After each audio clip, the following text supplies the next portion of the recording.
everyone. Good morning. Happy Friday Happy Friday. in the universe. Friday. I got asked this morning my favorite real estate question. It makes me giddy, and it was by you, Jamie. What was the question? It was a question from one of our agents that was asked if they can pay a referral fee to an attorney. Which means the attorney asked for it. No, actually they didn't. Oh, okay. In this instance, she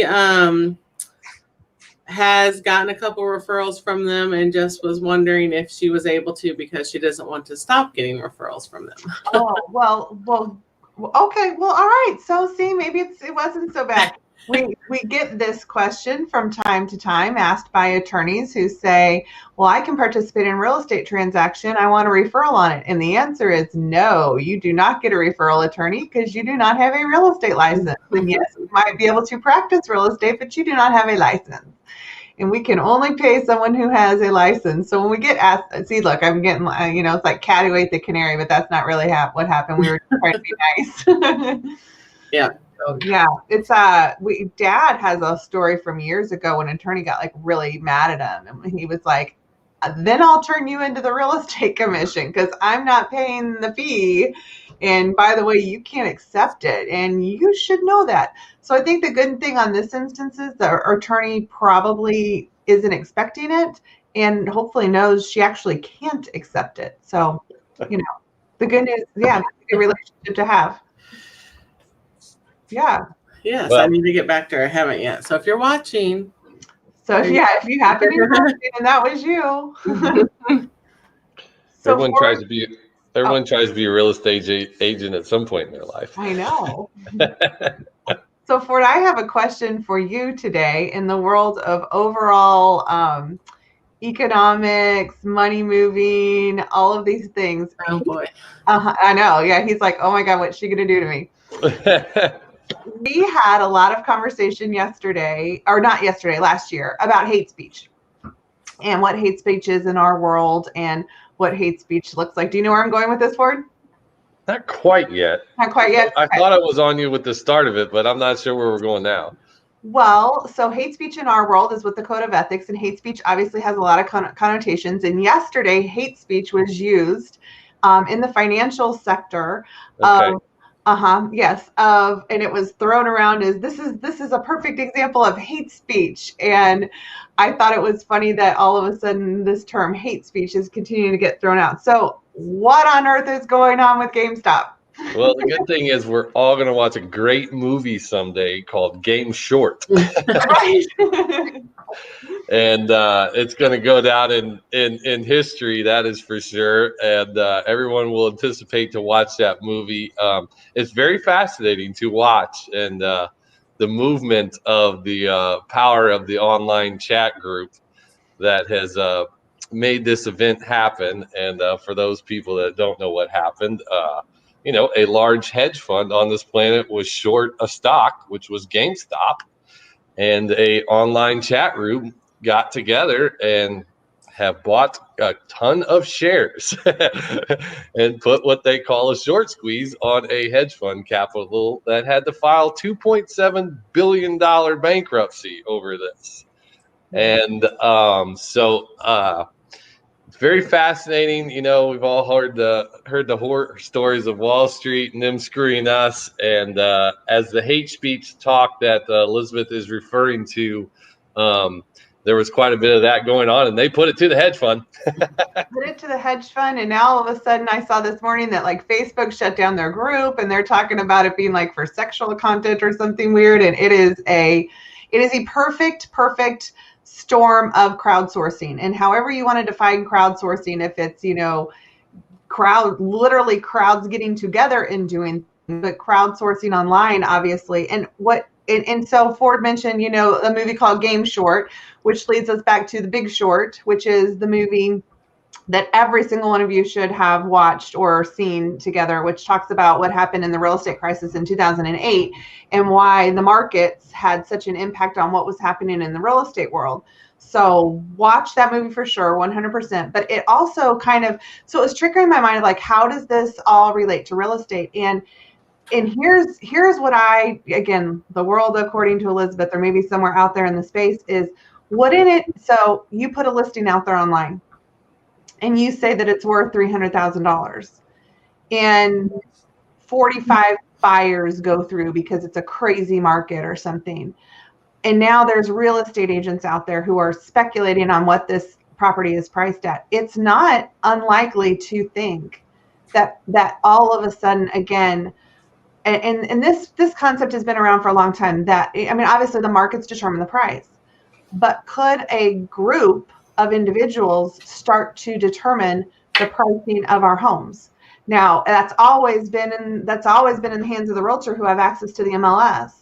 But what happens if all of a sudden, the Facebook group starts that's like, determine the price of this home, and they just start totally throwing and skewing around, and what is it worth, and who's putting offers on things, and now of course you have the double check of the appraisal and the double check of the loan that accompanies it down the line. And I just don't think that's completely out of the realm of possibility. I think that's a great point. There's a good point. You're going to have a group that's going to determine the price of our trash bags in this town. So, as far as online groups attacking things, don't be surprised to see that in the coming week. No joke. Which who is our trash bag expert on this call? I don't know. We'll have to bring in somebody next week for trash bags to figure out how much their trash bag bill's going up per month. They're $2. I know a little bit. They're $2. Please, because I still have their bag extra. Say what? You have to use the city bags, and if you run out, they're $2 each bag to buy another one. And where do we get the bags? Well, you got a voucher in the mail. Yep. For your bags currently, but if you need more bags, I think you just go buy them at the store, and they're a 5-pack for $10. So it's $2 no matter what. So your $2 fined at the curb, but it still has to be in the city bag. It's still the city bags. The extra bags are $2 a bag. Yeah. Okay. So do kitchen trash bags fit in? Do kitchen tall trash bags fit in these bags? Yes. Gotcha. Yeah. But if they weigh over 50 pounds, they won't take them. Oh man. And someone told me the bags are designed to break if they're over 50 pounds. So I don't know if that's true or not, but I'm going to even get my little luggage. Yep. They weigh them before they put them on the truck. And if they weigh too much, they throw a sticker on it and leave it. So where do we get the bags? I've got the voucher. Where do we get the bags? Oh, I went through the drive-through at Cosmo, but I think you can get them at like Hy-Vee and Westlakes and Schnucks like you could before. Clearly that's a errand tomorrow morning. Yes, because it starts next week. I feel like they should offer an online shop to buy them from and get delivered if they're going to do this.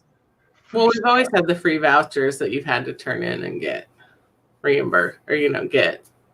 Yeah. Bags, yeah. Same thing for the free ones. You still get the free ones but if you use more than 2 a week, you're screwed. Are they like really big? Lock up the dumpsters, Ford.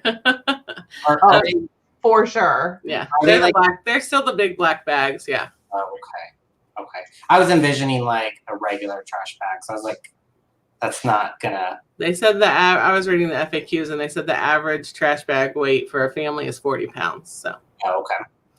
We'll see. If Elizabeth only uses one per week, I might throw an extra one out her curb. You are welcome. You are welcome to be my +1 on my podcast. I love it. As long as one thing about the real estate market demand too, kind of ran into an a scenario in the last week where one of our great agents at our office, in my opinion, properly handled the listing, put it on the market, put in the notes that all offers need to be in by later on that night, gave the buyers a chance to not stress out about it, go through the process, decide if they wanted. I think it was like 26 showings or something like that. And the deal got done. Fast forward to another scenario this week, which happened all last night. House comes on the market. Some person of interest is after it, and sure enough, it's gone this morning by verbal offer. And nobody had a chance to get to it. So I don't know. It was just fascinating to watch that, and was pointing out to the person of interest how good our agent did of a job at Remax, and Getting the highest allowing amount these of the buyers not to stress about this, allowing these buyers to have a chance at it, know that they're going to be up against multiple offers, but not overnight in a hour scenario, in 30-minute scenario. So and they lost out on someone who might have paid more. Yeah. Oh, yeah, exactly. For sure.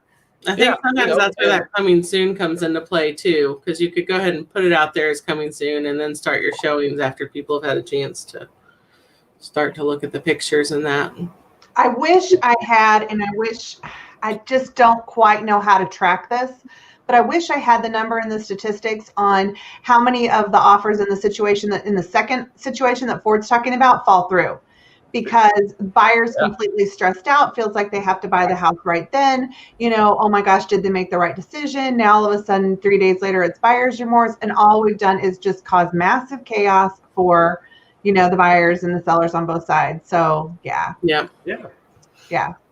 It was just well done job. And I guess the part of the scenario is that I was bragging on our agent last week, and when the scenario came up last night, I was noting, was like, I don't have a clue who this agent is.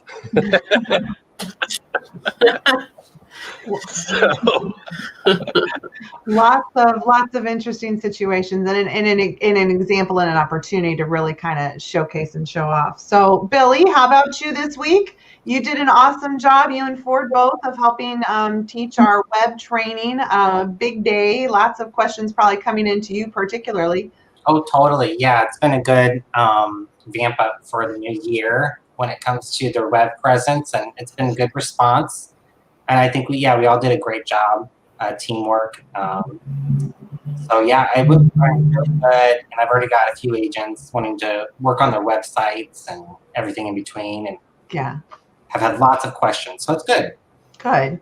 Jamie, anything else you want to add that we're doing next week? That's a good question. I haven't even looked at the calendar for next week. I was thinking about that too. Like, we do not have our meeting because it's a weird month, right? With the extra Tuesday in it. Yeah. And so I don't know if we have much going on next week. I have on my calendar for us is to renew our HUD certification. So we'll make sure that I can handle that. We can handle that.